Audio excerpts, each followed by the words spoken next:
Halo, perkenalkan kami dari mahasiswa Universitas Surabaya Fakultas Bisnis dan Ekonomika, mata kuliah Keuangan Korporat Internasional akan mempresentasikan tentang permasalahan Foreign Direct Investment Samsung di Cina. Sebelumnya, perkenalkan diri kami terlebih dahulu.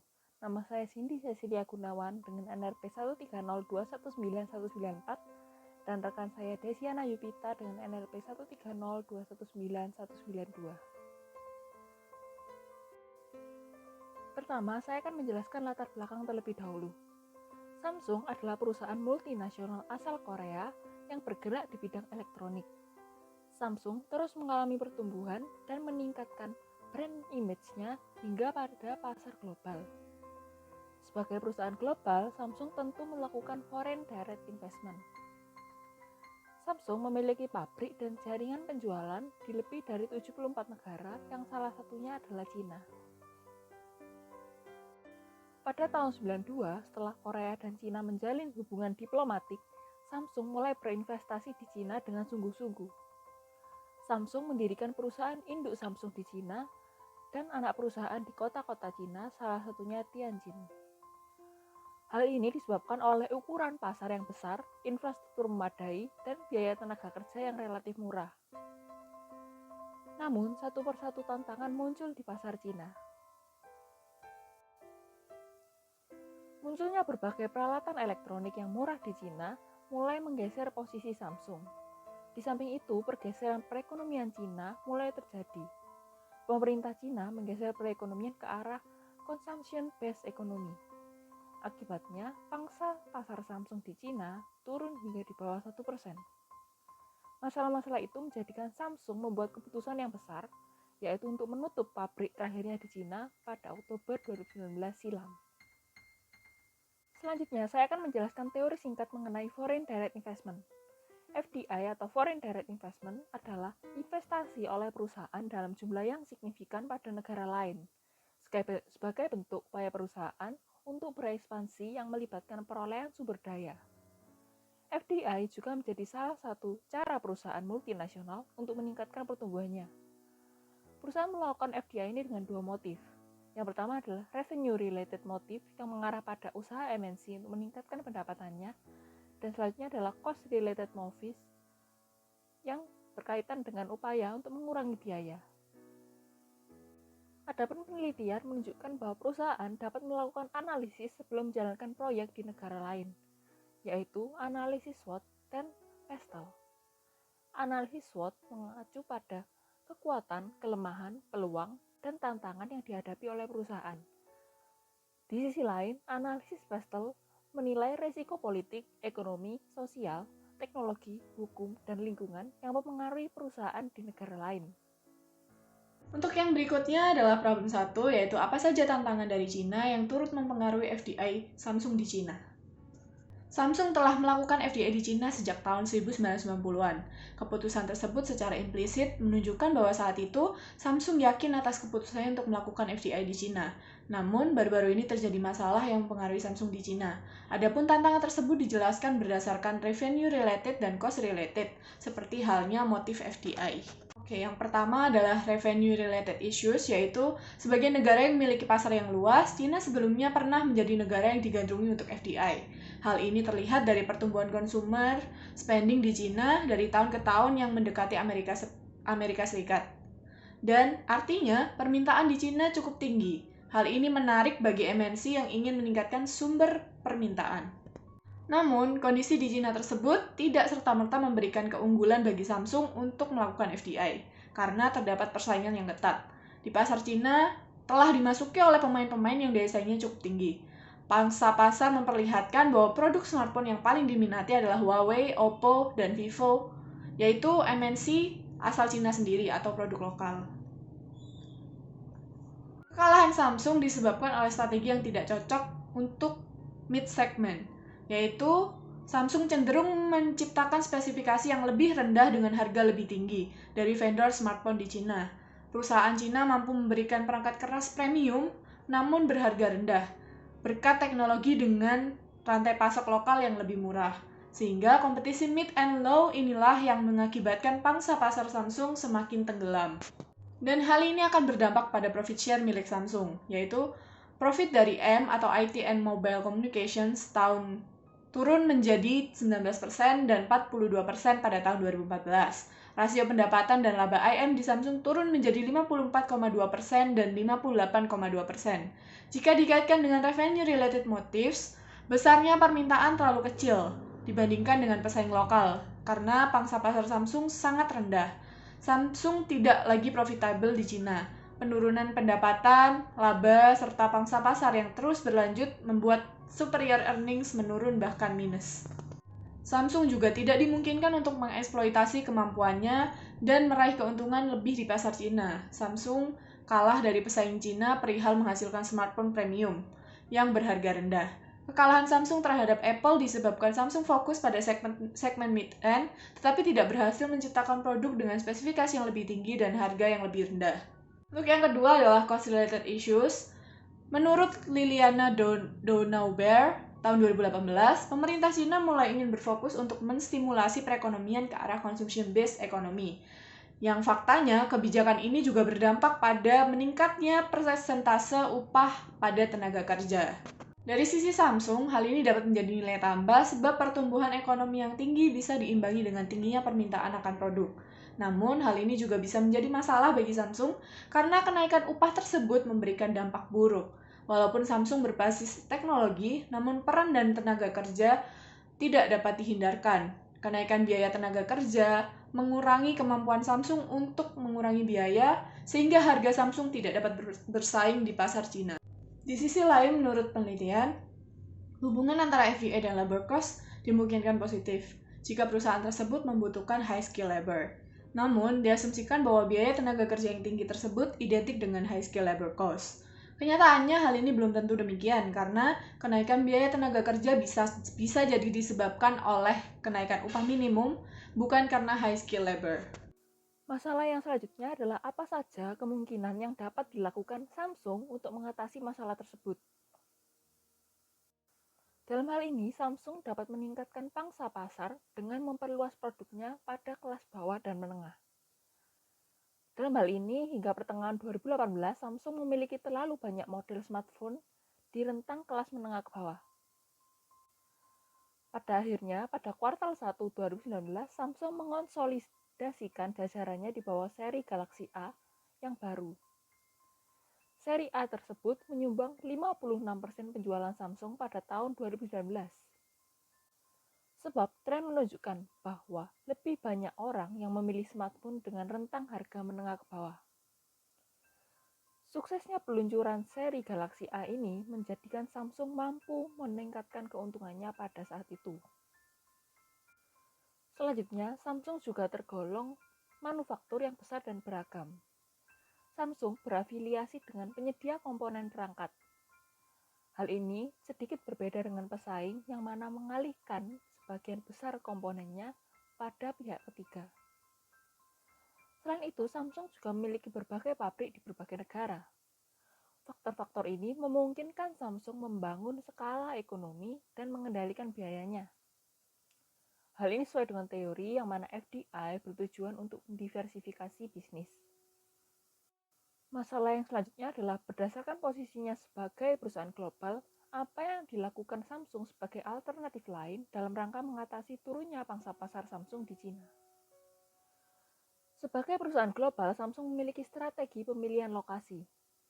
Sekalipun pasar yang berlokasi di negara Cina mengalami banyak tantangan, namun Samsung dapat mencari lokasi lain. Utamanya ada di pasar negara berkembang. Produsen perangkat seluler telah memperhatikan pola bahwa pasar yang sedang berkembang cukup potensial.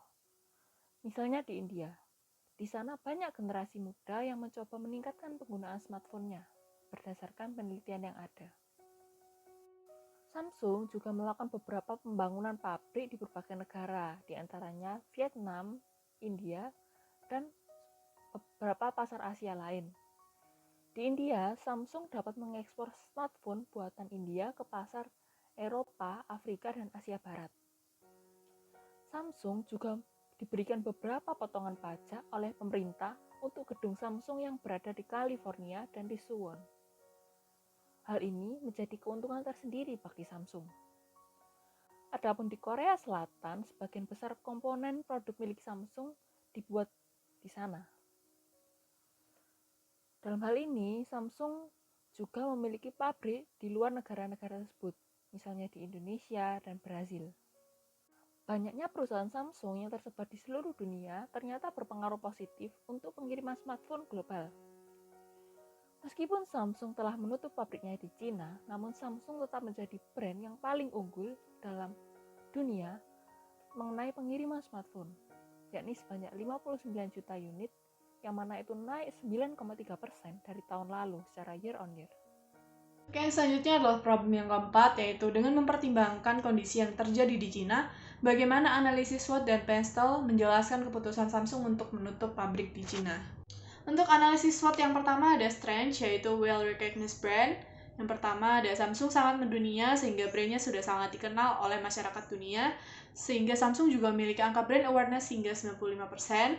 Hal ini disebabkan oleh produk Samsung yang unik dan inovatif, serta reputasi Samsung yang baik di mata dunia.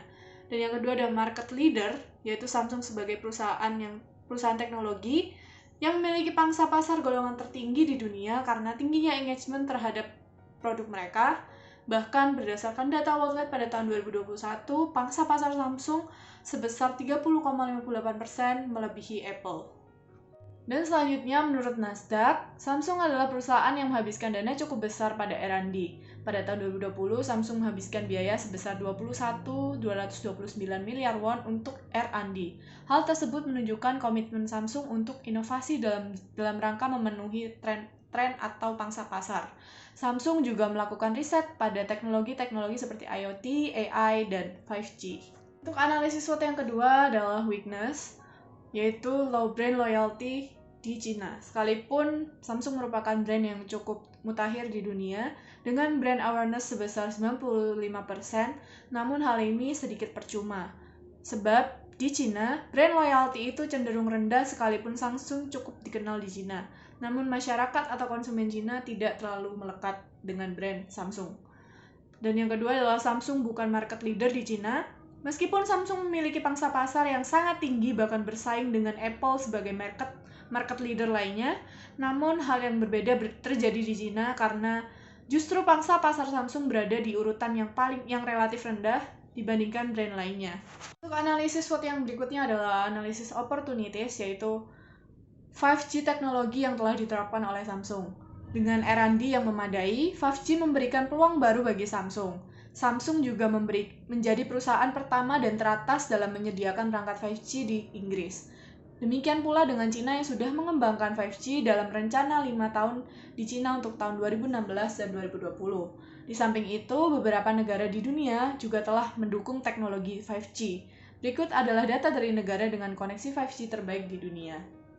Untuk analisis opportunities yang kedua adalah potential in Chinese market after COVID-19 outbreaks, yaitu setelah pandemi COVID-19 di Cina, perusahaan smartphone di Cina mengalami kontraksi. Oleh karena itu, setelah meredanya pandemi di Cina, menjadi waktu yang bagus untuk Samsung jika ingin kembali meraih pangsa pasarnya. Untuk analisis yang berikutnya adalah analisis threats, yaitu high competition.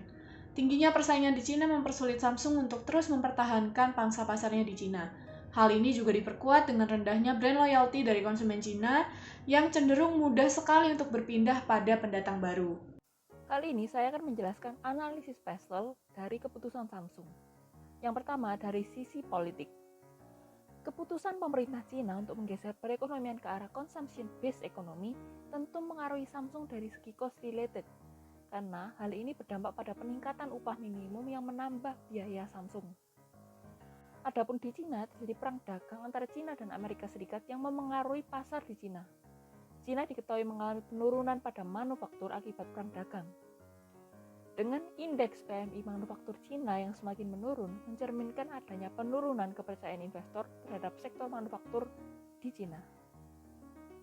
Dari segi ekonomi, produk elektronik umumnya adalah produk yang memiliki siklus hidup lebih pendek, karena kecepatan keusahaan teknologi mengingat cepatnya perkembangan teknologi saat ini. Dalam hal ini, perusahaan harus menetapkan harga yang cukup tinggi untuk produk barunya untuk mempercepat balik modal. Sementara itu, persaingan harga yang cukup tinggi di Cina menjadikan produsen Samsung kesulitan untuk menaikkan harganya. Selanjutnya, dari sisi sosioekonomik, pembelian ponsel umumnya terjadi karena pembelian yang impulsif, serta pembeli ponsel pada umumnya akan memiliki pertimbangan yang cukup tinggi untuk harga produk. Hal ini menjadi risiko bagi Samsung di Cina, mengingat bahwa Samsung mengalami persaingan harga yang cukup ketat di Cina. Dari sisi teknologi, Samsung termasuk dalam golongan produk MNC dengan alokasi biaya R&D yang tertinggi. Namun, bukan berarti Samsung tanpa risiko. Risiko tetap dirasakan bagi Samsung. Sebab berdasarkan data dari Nasdaq, RNI dari Huawei sebagai perusahaan MNC asal Cina ternyata lebih tinggi dibandingkan Samsung. Artinya, R&D Samsung bukan serta-merta paling unggul di Cina, melainkan Samsung masih bersaing dengan R&D di Cina. Selanjutnya adalah faktor environmental.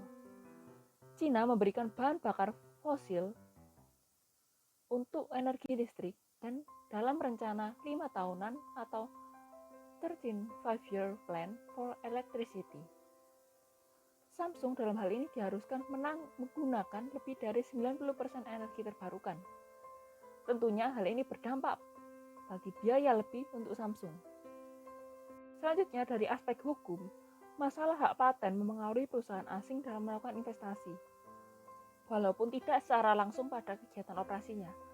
Namun perusahaan atau dalam hal ini Samsung dapat terpengaruh dari sisi reputasi dan berdampak pada penjualan produk.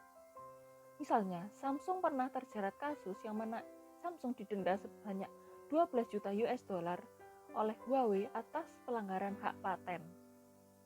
Dari kasus yang ada dapat diambil kesimpulan. Yang pertama adalah Samsung mengalami tantangan-tantangan di Cina yang mengaruhi FDI-nya.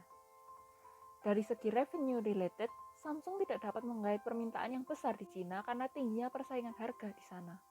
Di sisi cost, Samsung juga dihadapkan dengan kenaikan upah minimum di Cina yang turut membebani biaya rata-rata Samsung, sehingga Samsung tidak dapat mencapai skala ekonomis.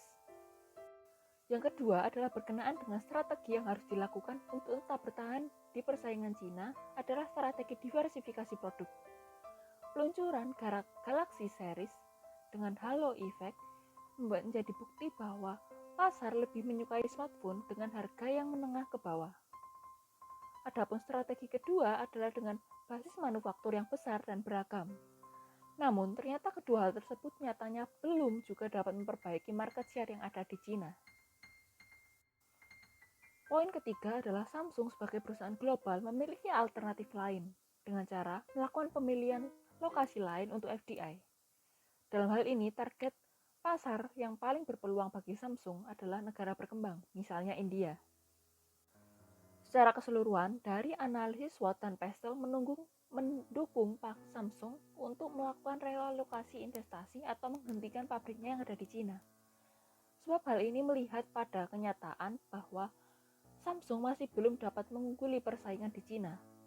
Selain itu, adanya peluang 5G di Cina juga tidak terlalu berdampak bagi Samsung, mengingat bahwa peluang 5G ini tidak hanya di Cina, melainkan juga ada di negara lain.